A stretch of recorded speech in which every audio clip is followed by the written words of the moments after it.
Salut Fred, Bonjour. c'est vraiment un plaisir de découvrir ta boutique que je ne connaissais pas. Ah, c'est pas bien ça. Alors les éditions DS existent depuis combien de temps? Eh ben, on a monté notre première librairie en 1976 dans le 17e, porte de Champéret, c'était rue Émile Allais. On est resté quelques années là-bas. Et principalement, on faisait du comics à l'époque, des polars, des revues sexy américaines en import, qui est totalement interdit, du strange, enfin un peu de tout. C'est un peu de tout. Et puis après, on s'est dit qu'il fallait quand même aller dans le centre de Paris. Donc on est venu rue Cochin, au 8, en 1982, parce que c'était une rue où il y avait beaucoup... le quartier ici, il y avait beaucoup C'était un quartier BD, en fait. Oui, c'est ce que tu me disais. Dans les années 80, il y a plusieurs... Il y avait EDS dans la rue, qui était un diffuseur de bande dessinée, il y avait Bédif, qui était dans le quartier. La deuxième boutique de Temps Futur a été dans cette rue-ci. Il y avait les nouvelles éditions Oswald, Néo, qui faisait de la SF. Donc c'était un spot BD dans Paris. C'était un spot BD dans Paris, tout à fait. Alors maintenant, il n'y a plus que moi. Voilà. Alors, qu'est-ce qu'on peut trouver aux éditions DS? Donc, des comics, bien sûr. Alors, ici, on trouve de tout. On ressemble en fait à une boutique américaine des années 80. Donc, vous avez les nouveautés, bien sûr, des bouquins sur les auteurs de bande dessinée américaines, des back issues, des anciens numéros de 1940 à maintenant, puisqu'on est spécialisé dans l'ancien, en fait. Et des planches originales au mur aussi. Des planches originales, quelques éditions qu'on a fait qui ne sont pas épuisées, mais à peu près tout est épuisé, donc malheureusement, voilà. J'en ai plus. Je sais que IDW doit rééditer nos catalogues d'exposition, mais ça sera pas avant l'année prochaine. D'accord. T'as une idée d'à peu près combien de références tu as dans la boutique? Parce que j'en vois partout des comics. Ici, il doit y avoir, à la vente, il doit y avoir une vingtaine de milliers de comics à la vente. Après, j'ai du stock, et là, il y en a encore plus. D'accord. Donc, on peut très bien te contacter quand on cherche un numéro très précis, oui, bien sûr. Bien sûr. On peut me contacter. En plus, je vais aux États-Unis 3 fois par an pour les visites de recherche de mes clients. Enfin bon, je fais la convention de San Diego depuis 1986. Je fais la convention de New York et puis la convention de Chicago en général. On se bouge le cul pour nos clients, quoi. Et tu participes aussi à des expositions? Oui, alors depuis un certain temps, j'ai travaillé avec le Musée des Arts Ludiques pour faire l'exposition Marvel, qui a eu un très grand succès à l'époque. L'exposition Warner, DC Warner, toujours pour le Musée des Arts Ludiques, qui a arrêté son touring il y a 3 mois. Donc elle a fait la Pologne, Hong Kong, 4 sites au Japon, à Dubaï, à Londres bien sûr, et elle s'est terminée en Hollande il y a 3 mois. D'accord. Et puis des expos pour Angoulême aussi, bien sûr. Des expos pour Angoulême. Alors Angoulême, j'avais fait une petite expo Kirby, mais c'était que des rééditions, enfin c'était pas des originaux. Mais après on a fait l'exposition Corben, qui était superbe, qui a été un boulot dingue, qui était vraiment bien. Donc le catalogue a été épuisé le dimanche d'Angoulême, il y en avait déjà plus. Après j'ai fait l'expo Wallace Wood. Tout ça bien sûr en collaboration avec Stéphane Beaujean, parce que c'est le directeur artistique et bien sûr, ouais. Mais toujours beaucoup de travail dans les expos, donc voilà. Et puis là j'ai fait encore une exposition en Espagne sur Joe Kubert, donc là je suis en train de travailler sur le catalogue. Enfin bon, on fait pas mal de choses. Voilà. Alors justement, les 3 objets que tu vas nous présenter aujourd'hui, voilà, vont être en relation avec ça. Hein. Il y a Kirby, il y oui. a un catalogue d'expo, voilà. Et puis il y aura un comics. Et il y aura un comics. Alors ce premier objet est un catalogue d'expo. Oui, c'est le catalogue de l'exposition Wallace Wood, qui a été exposition, pas celle d'Angoulême, mais celle de Palma de Majorque, à la Caselle Soyérique, que j'ai fait avec Florentino Flores, qui est mon équivalent à Palma de Mallorca, qui a écrit les textes. Moi, j'ai fait une partie de la maquette et les scans des nombreuses illustrations qu'il y a dans tout le livre. Donc là, je te présente le tirage de tête, en fait. Donc ça, c'est la boîte du tirage de tête. Ouais, le coffret, ouais. Parce qu'en fait, le catalogue normal est épuisé. Donc bon, ça, on a fait plus de 5000 exemplaires, donc on devrait le rééditer bientôt. Alors le catalogue, le tirage de tête est tiré à combien d'exemplaires, justement? Le tirage de tête est tiré à 150 exemplaires. Il y en a eu une bonne trentaine qui ont été abîmés dans le transport, donc en fait, il y en a plus que 100. Bon. Et il est presque épuisé, bien sûr. Donc. Alors ça, c'est le numéro 17. Ça, c'est le numéro 17, donc qui a été sauvé, qui est parfait, il n'y a pas de problème. Avec un petit coup de tampon. Alors, on a la couverture est noire au lieu d'être blanche. Et on a un petit coup de tampon de pas de Wallace Wood, mais c'est le tampon que Wallace Wood utilisait à la fin de sa vie pour le dédicacer. Donc on a le petit tampon qui a servi et en plus on a donc un portfolio qui était fait à la main sérigraphié et avec une photo de Gilbert Ortiz, qui est une photo argentique. Donc c'est un tirage argentique en fait. Gilbert Ortiz, pour faire les tirages, a dû louer une chambre claire et il a eu du mal à la trouver. Et bon, vous imaginez 150 exemplaires, il s'est bien amusé à les accrocher pour que ça sèche. Effectivement, on n'est plus habitué avec le numérique à passer par l'argentique et la chambre noire. Voilà. Alors, au niveau du catalogue, c'est le travail chronologique, hein. Alors, c'est un catalogue chronologique, puisque c'est quand même plus simple pour expliquer la vie d'un auteur. Donc, la vie de Wallace Wood étant courte, mais très intense. Il a quand même travaillé pour à peu près toutes les grandes maisons d'édition américaines. Même pour la France, il a travaillé, puisque Ferchit Baroucha l'a réimprimé régulièrement dans toutes ces Échos des Savanes et autres maisons d'édition. Donc, c'est un dessinateur incontournable. C'est pour ça que Stéphane Beaujean a voulu refaire une exposition pour Angoulême. Alors, il y a le travail avec Eisner sur le Spirit. Alors, il y a ces petits monstres-là.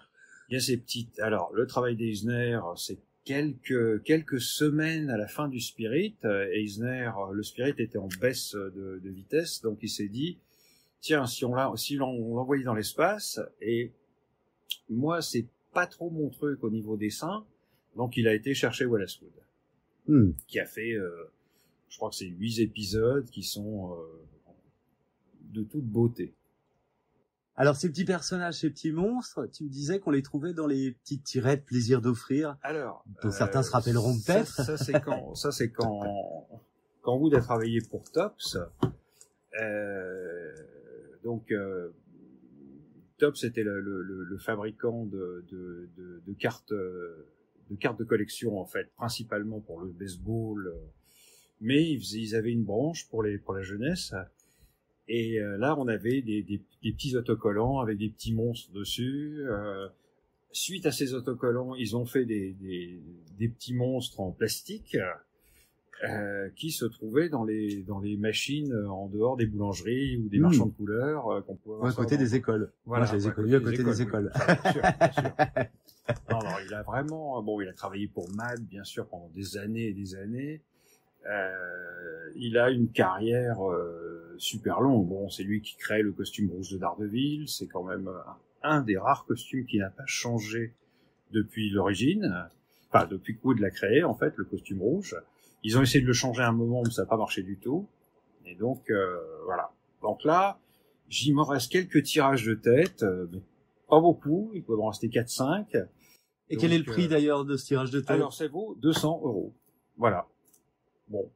Très bien. Ça me semble correct, mais vous avez des bonus et tout, ça vaut le coup. Alors, deuxième, on va aller se voir un petit comics américain. Ah bah ça, oui.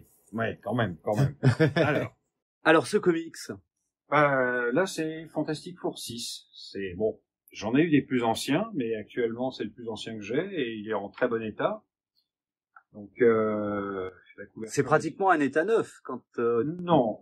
Là, on n'est pas dans l'état neuf. Le grading américain est très compliqué et il y a beaucoup de. C'est pas juste bon état, très bon état, très très bon état.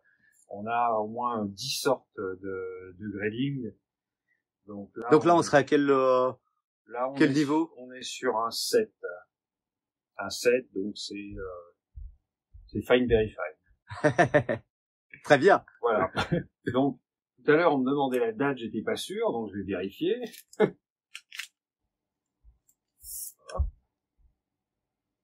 Quand j'ai dit 62, est-ce que je me suis planté? C'est possible. Eh ben non, c'est bien 62. Voilà. Alors on a des couleurs superbes quand même. Hein. Oui, là il est vraiment, il brille bien.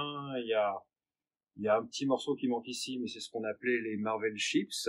Donc c'était le massicot de chez Marvel qui était de très mauvaise qualité, enfin que l'imprimeur que Marvel utilisait était.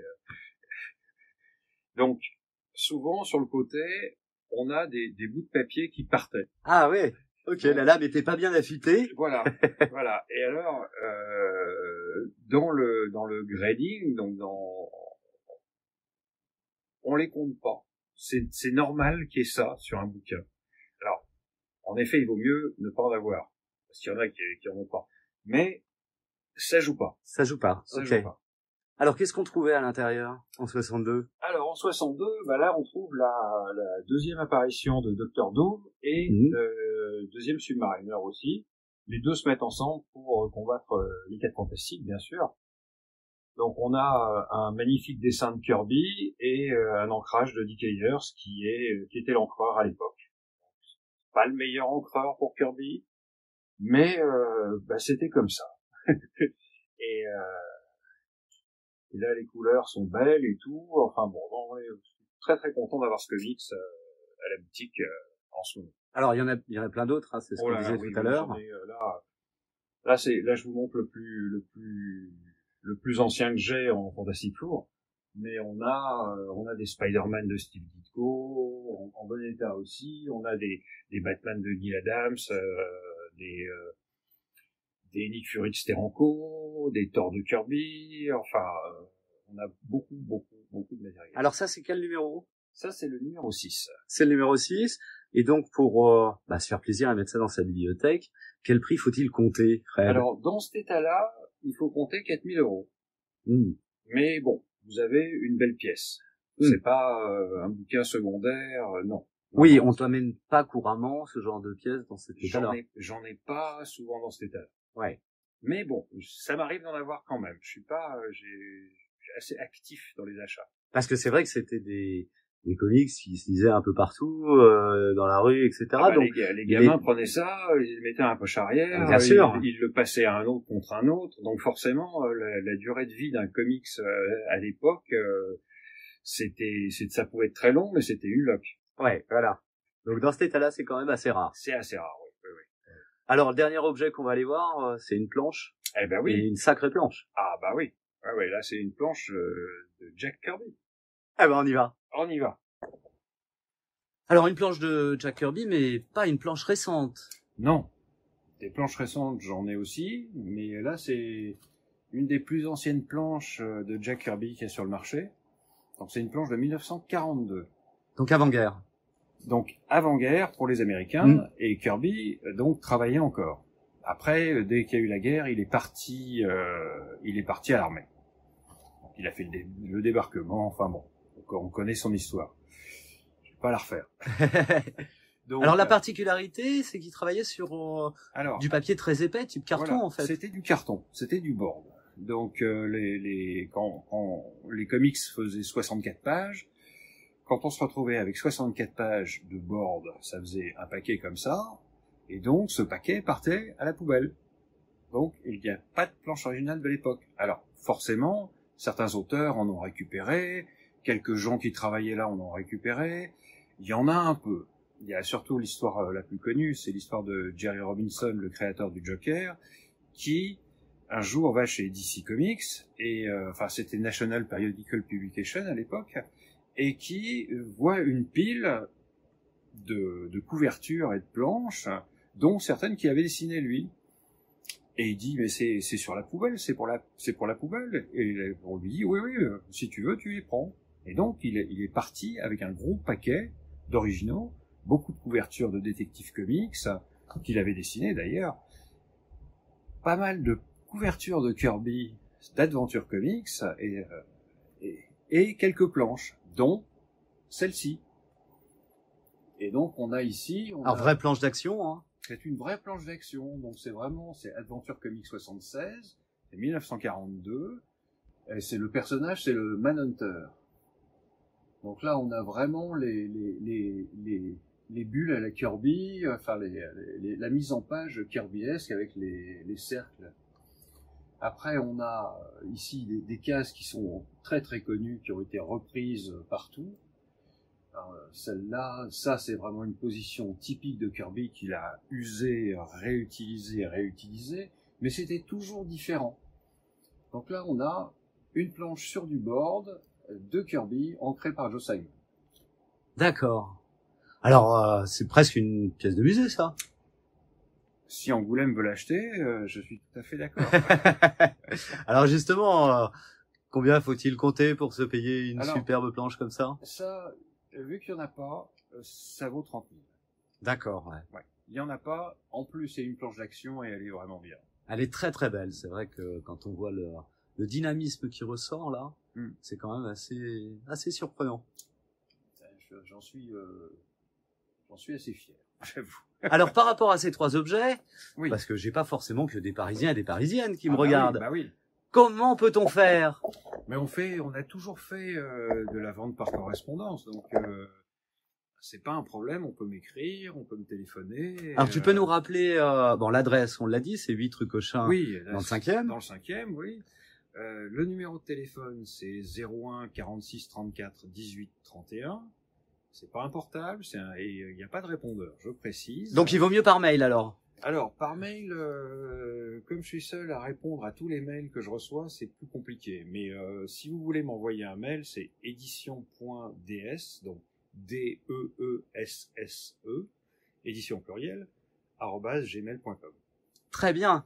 Et puis, allez, rappelle-nous les horaires d'ouverture de la boutique, comme ça, ce sera encore plus facile. Ça, c'est compliqué. Alors, c'est du mardi à vendredi, de 11h à 13h et de 14h30 à 19h. Et le samedi, c'est de 11h à 19h, non-stop. Nous sommes fermés le dimanche et le lundi. Eh ben, écoute, je crois qu'on a tous les renseignements nécessaires. Et puis, j'invite tous les téléspectatrices et téléspectateurs à venir découvrir cette belle boutique, si on est amoureux de comics. Avec plaisir. Et puis, je reviens te voir dans quelques temps pour 3 autres objets. Mais j'en aurai 3 autres. Merci Fred, à bientôt. Merci, au revoir.